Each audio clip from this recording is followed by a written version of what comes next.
No, I can't. She's dead. She's dead. Why are you saying that she's dead? She's dead. He ripped her apart. He ripped what apart? Her face?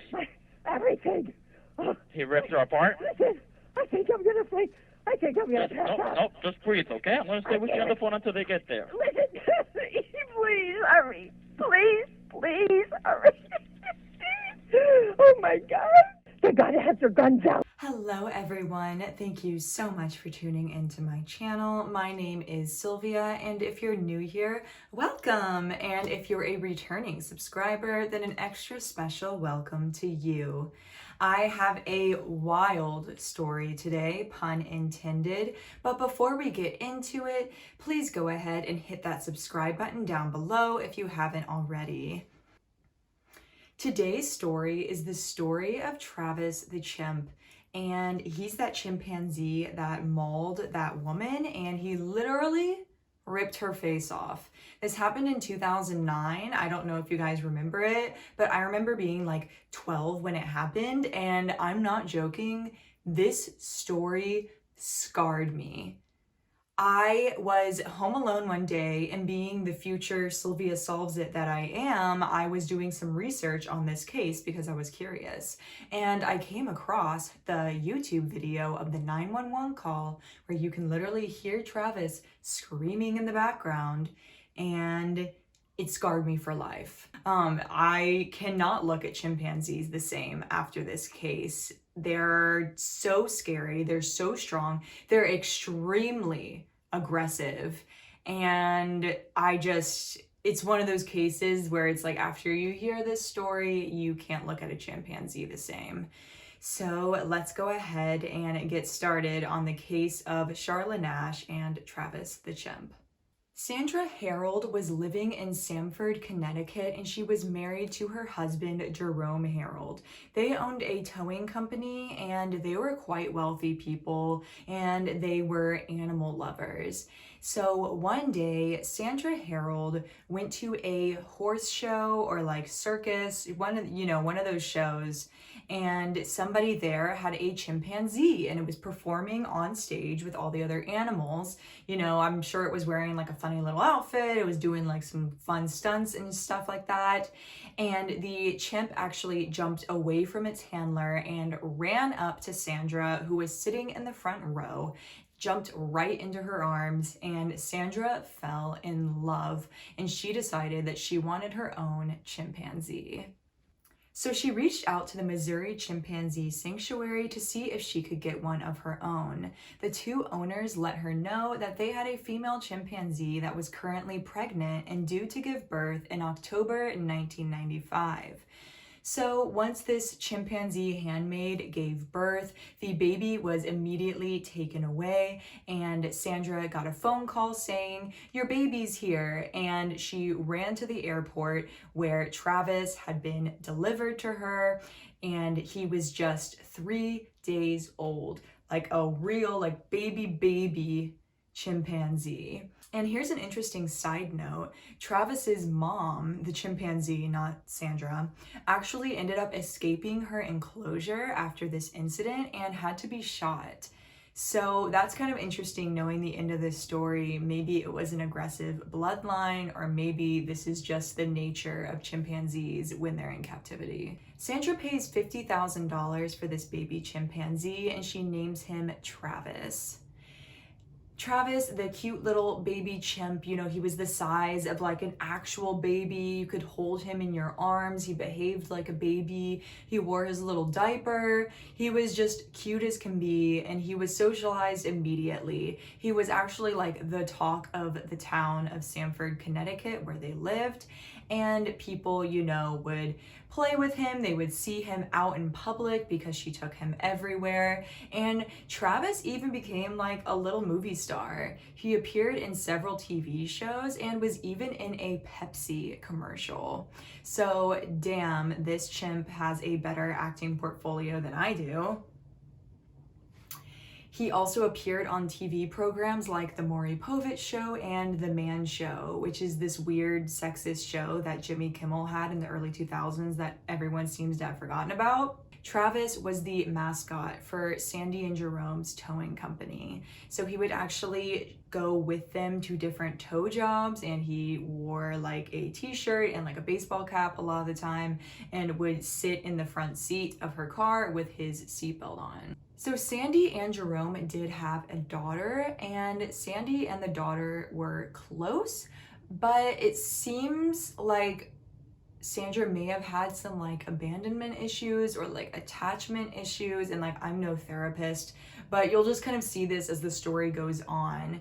So Suzanne, Sandra's daughter, grows up and gets married, as most people do, and she plans to move out of the town of Stamford, Connecticut. And Sandra is not okay with this. She's really upset at the thought of her daughter living out of town. And during the moving process, actually, Suzanne gets into a car accident and she is found dead at the scene. So this shows wealth does not protect you from tragedy. Sandra and Jerome's only daughter was now dead, leaving Travis to be their only child. They absolutely spoiled Travis. They basically had the entire interior of their house redone to suit his needs. Like, there were ladders everywhere. There were all these ropes that he could swing on. This chimpanzee was living the life. And if you didn't think that he was spoiled already, wait till you find out that his favorite food was filet mignon and lobster. He also loved ice cream and had even memorized the routes of the ice cream truck, so he would know when to like wait outside because he knew that the ice cream truck was coming by. And to further exemplify this chimpanzee's intelligence, he even knew how to log on to their family computer so that he could like look at stuff like Google Images and just like look at pictures. I don't think he really did much beyond that. Travis also loved going for rides in Sandra's Maserati. He would even sit in her lap and drive, which she got like a huge kick of. And yes, her $50,000 chimpanzee would drive her luxury car. So hey, let's tax the rich. Travis was really treated as if he was a human being. The neighbor would even let his nephews play with Travis, and this neighbor remarked that the chimpanzee seemed to know how much force was too much when it came to dealing with humans, and he even said, quote, "He listens better than my nephews."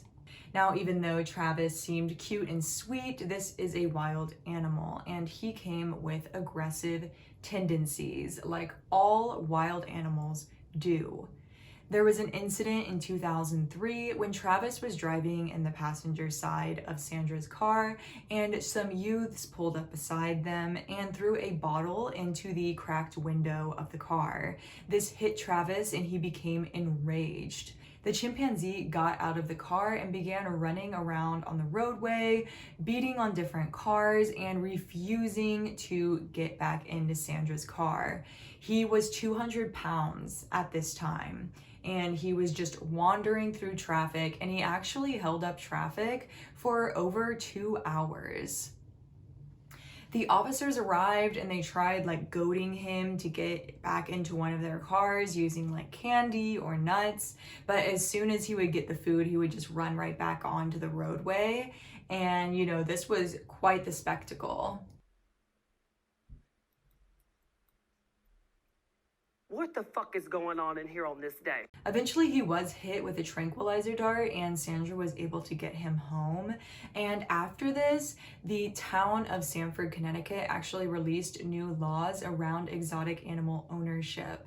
This was that you had to get a special permit if you owned a primate that was over 50 pounds, which Travis definitely was. He was 200 pounds. However, this law was not enforced on the Herold family, and officers say that this is because the family already had so much money and they felt that this would just be like an uphill battle that they would not win. So Sandra went on owning Travis. Animal rights groups also reached out to her, begging her to give up Travis, to send him to a sanctuary where he could be with his own kind instead of living this like facade of a human life when he was not a human, he was a wild animal. Sandra did not cooperate with these animal rights groups, and she never ended up getting a permit to own the primate. However, there is some evidence that Sandra did consider giving up Travis at some point. She had contacted a chimpanzee sanctuary in Florida, and she had even paid a $250 deposit to send him there to live out the rest of his life. However, any chance of giving up Travis was immediately extinguished when in 2004, her husband Jerome passed away due to cancer. This left Sandra alone with Travis and their towing business. So she never ended up giving up Travis, and she held on to him because he was really all she had. She says that she bathed with him and ate with him and even slept with him in her bed. After the death of her husband, she becomes even more dependent on the animal, and Sandra is pushing 60 at this point. So as her age progresses, she becomes less able to control Travis, and she also is having trouble dealing with the towing company.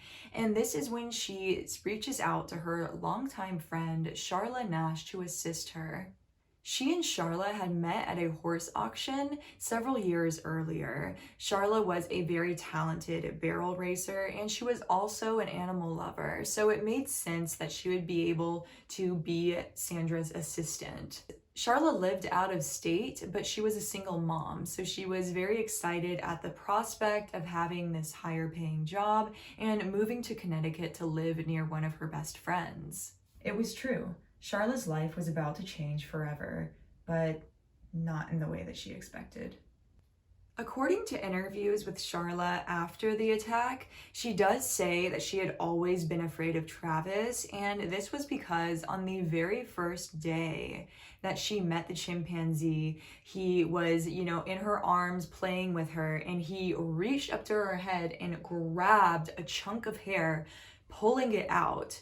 And this was like a lot of hair, and it actually brought like tears to Charla's eyes. But she says that Sandra just laughed it off as if it was just like a funny little quirk that he had, even though Charla at this point had already experienced the sheer force that this chimpanzee possessed. And this brings us to February 16th, 2009. Charla gets a call from Sandra saying that Travis is upset and he's walking around outside the home and won't come inside. It's February, it's cold, and Sandra has been trying all day to get Travis inside, and he will just not obey her. Keep in mind that at this point, Travis is a 13-year-old, extremely overweight male chimpanzee. They are extremely strong, and a male chimpanzee is one of the most aggressive creatures on Earth. They can lift a car over their heads, and when they attack, they go for your face and your hands first, and if you're a man, they will also tear off your genitals. It seems like male chimpanzees are just like very, very charged with testosterone. They're extremely aggressive. They mate like 50 times a day, so they are very dangerous to be around during mating season. Actually, chimpanzees are so dangerous that if one escapes at the zoo, zookeepers are instructed to shoot them on sight.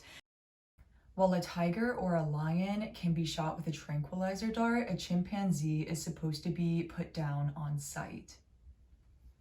Sadly, Sandra and Charla do not understand what Travis is fully capable of. Charla arrives at the Herold estate and gets out of her car. She notices that Travis's favorite toy, a Tickle Me Elmo doll, is laying on the ground, so she picks it up and starts waving it around to try to get Travis's attention. And she does get his attention. As soon as he sees her, he runs over to her and launches a vicious attack. He tackles Charla to the ground and starts clawing at her face, biting her. Blood is going everywhere, and she is just completely defenseless against his sheer amount of strength. Sandra is absolutely horrified, and she runs inside to grab a butcher knife, which she plunges into Travis's back 3 times. Despite having like a 6-inch knife plunged into his back, Sandra says that he just pulled away from Charla for a second and looked at her as if he was saying like, "Mom, what are you doing?" And then he just went back to attacking Charla. Sandra also hits him on the head with a shovel, but she realizes that nothing will stop this chimpanzee's rage. So she gets inside her car and calls 911. This is Sandy. 231 Rock River Road. What's the Send problem? the police. Send the police. What's the problem there? The chimp killed my friend. What's the problem with your friend? Oh, please. What's the problem with your friend? I need to know. Send the police up with a gun. With a gun. Hurry Who up. has a gun? Please hurry up. He's killing my girlfriend. What is the problem? He's killing my friend. Who's killing your friend? My chimpanzee. Oh, your chimpanzee is killing your friend. He ripped her apart. Hurry up. With a gun. Hurry up, please. There's someone on the way. With guns, please. Shoot him. What is the monkey doing? Tell me what the monkey's... He ripped her face off. He ripped her face off? He's trying to attack me. Please, Okay, hurry. I need you to calm down a little bit. They're on the way. Can you put yourself away? I don't want the monkey attacking you. Sandra thinks that Charla has to be dead based on the level of violence that she has just witnessed, and responding officers think so too. When law enforcement arrives, they see the chimpanzee covered in blood attacking Charla, but he notices them arrive and he starts walking around their vehicles and actually rips one of their side view mirrors off. Officers fire multiple rounds into Travis before he runs away. Following the blood trail, they see that the chimpanzee had died in front of his cage. The officers walk over to Charla, who they think is dead at this point, but they actually turn her over and she reaches her mangled hand out towards them, and that's how they find out that this woman had somehow survived this vicious attack. The officers say that looking at her face, you could barely even tell that it was a face. It was just like a bloody pulp. And they look around the ground around her, and fingers and teeth are just strewn everywhere. Her hands looked like they had been in a meat grinder, like they were just shreds of flesh at this point. And the shocking fact is that this attack only lasted around 12 minutes. Sandra says that it took the police 12 minutes from the 911 call to get to her property, and also she ran inside and grabbed the knife, so that's a few more minutes. But this attack was under 20 minutes, and he was able to do that amount of damage. Charla is rushed to the emergency room where doctors determine that the attack has destroyed her jaw, nose, and cheekbones. Basically, most of the bone and flesh of her middle face is gone. They also discover that the chimpanzee had ripped out her eyeballs. She no longer had any eyes, and that meant that Charla would never ever see again. When you injure your eyes or lose your sight in some way, doctors can often conduct surgeries on your eyeball to restore your sight, but Charla's eyes have been completely ripped out of the sockets, and she was left with 2 gaping holes in her face. The state of Charla's injuries was so severe and disturbing that the doctors who gave her emergency medical treatment later had to receive counseling. Officer Frank Schiaffari was the police officer who fatally shot Travis, and he also had to have ongoing therapy for depression and anxiety that he suffered after this incident. And he initially wasn't even able to get coverage for these therapy bills, but this actually led to a 2010 legislation that would cover a police officer's compensation for therapy after using justifiable deadly force against an animal. So even though Charla's face and hands were horribly mangled, it was a miracle that she was alive. And she became the first person in history to ever receive a full face transplant. And this was actually a cadaver face that they were able to, do a Hannibal Lecter on and cut it off of that person and sew it onto hers. So this was actually a huge advancement in medicine for them to be able to do this for her.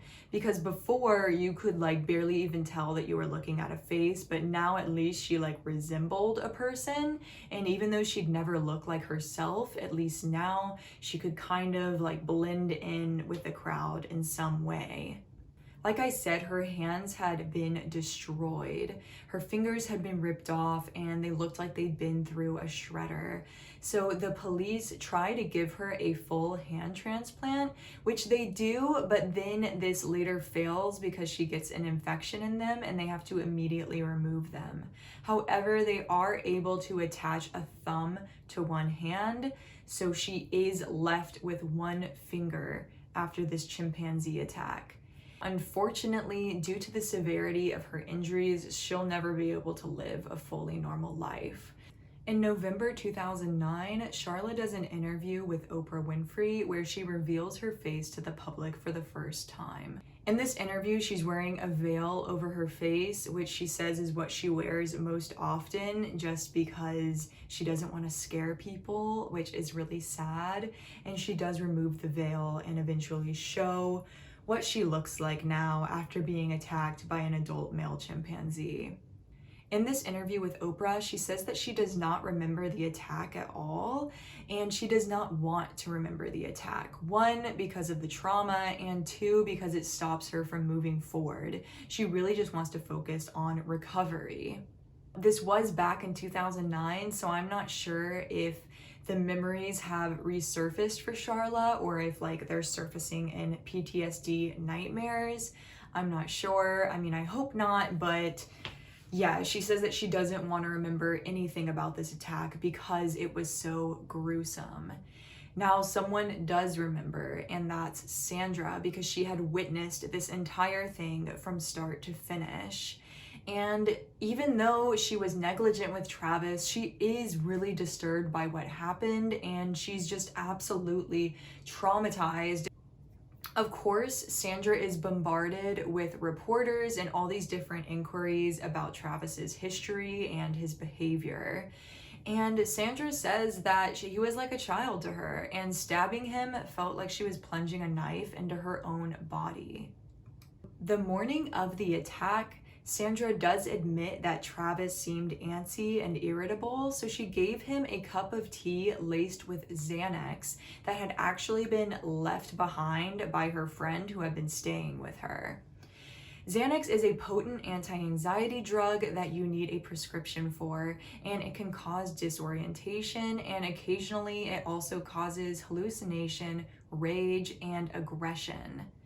This is just the effects in humans, so who knows the effects that it would have on a chimpanzee that doesn't even have a prescription. Shortly after the attack, a woman who lived in the same area as the Herold family came forward with information that back in 1996, when Travis was just 1 year old, she saw him outside of a store. He was sitting in the passenger seat of Sandra's car, like I mentioned he liked to do.